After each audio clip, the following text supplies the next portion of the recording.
Hi guys, and welcome back to my channel.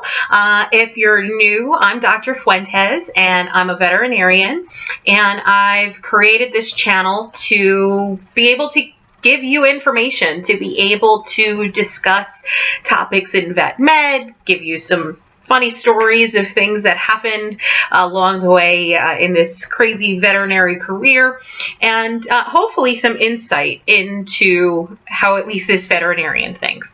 So thanks for joining me. Today I'm going to do a post about declawing. Okay, I posted on my Facebook, which I will link below. I posted on my Facebook a picture of a cat that had a nail wrapped around that I surgically removed and who is now doing very well. And with that picture, I posted a little bit of information saying that this was one of the reasons that declawing has fallen out of favor. I definitely recommend you looking at the picture. Like I said, I'll see if I can insert it, but I will definitely link it below. And the response has been outrageous.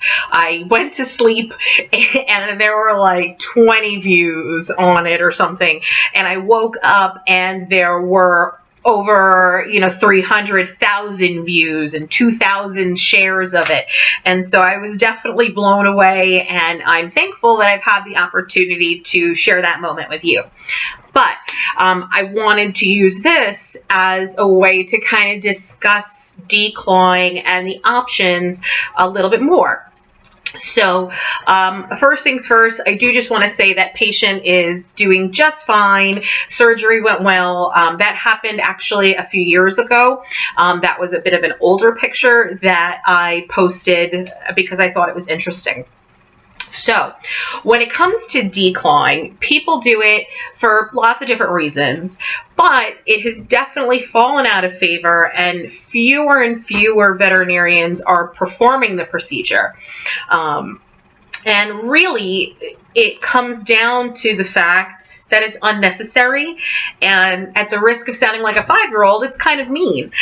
There are still definitely veterinarians that do it, and that's totally okay. This is not, a veterinarian bashing video or anything like that. Each one of us is able to make our own choices, and so this is mine, and these are my reasons. So first, we talk about declawing. We forget to talk about the fact that this is an amputation. This is serious. We've become very flippant with how we talk about declawing because it's something that's been around for a long time and something that's been acceptable for a long time. But you really have to think about it and say to yourself, okay, you're removing a part of this animal's body. This is an amputation. So the second thing is, and I'm just looking at my notes over here so that I don't forget anything, you have to think about the complications. Now, any surgery can have complications, and that goes without saying, and that's across the board for any surgery. Things like hemorrhage, anesthetic complications, infection post-operatively. Unfortunately, those things do happen, hopefully with very little frequency, but they do. So again, this is a surgery, and it is an optional surgery. So again, you're talking about risk when there isn't necessarily a reason. But paired with that, and the risks that come intraoperatively with this kind of a surgery, are the risks that are post-operative and lifelong potentially. We're finding that these cats, some of these cats, not all of them, but some of them are experiencing pain, or they excessively lick their paws, or they're very sensitive around their feet. They still don't want their feet touched, almost like it hurts. The theory is potentially that they're experiencing something like a phantom limb syndrome or a phantom limb pain. That's very well proven in people that have undergone amputations for a number of reasons and have lost their limbs.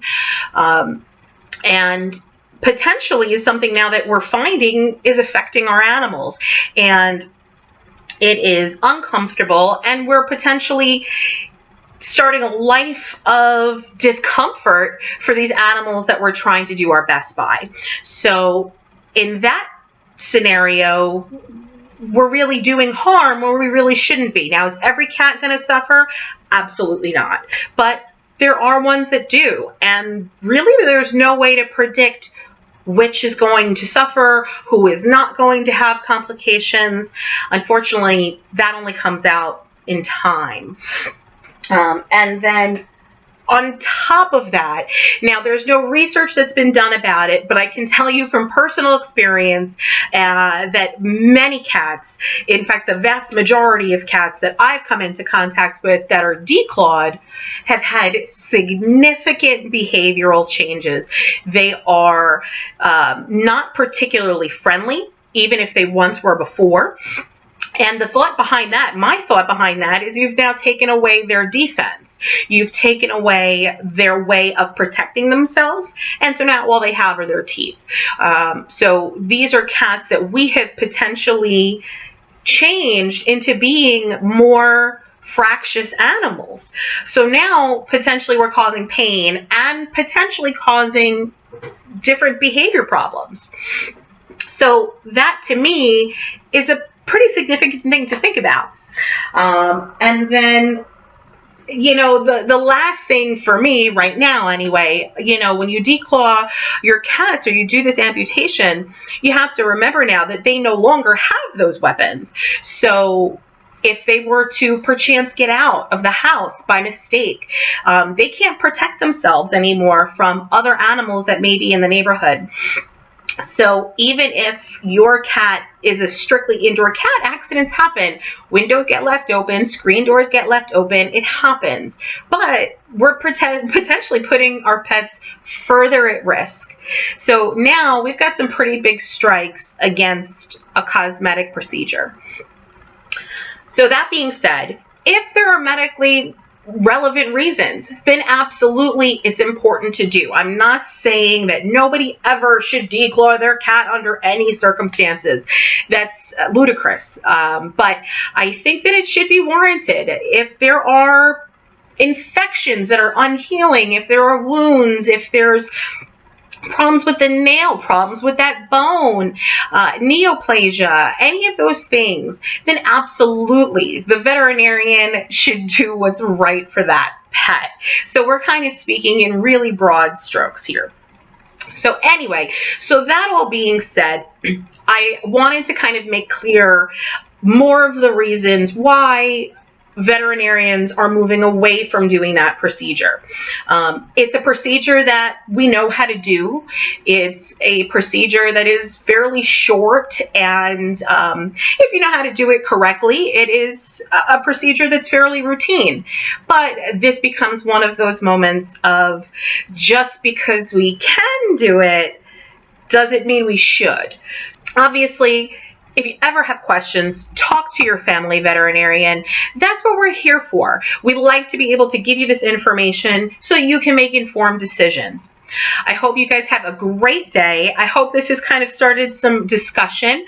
Obviously, as always, if you have questions or things that you think you would like to hear about, or, just any comments, what have you, you can drop them down below. Give me a like, give me a subscribe, all that good stuff.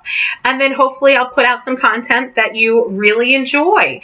So I will catch you in the next episode. Thank you again so much for joining me, and I look forward to seeing you again. Bye.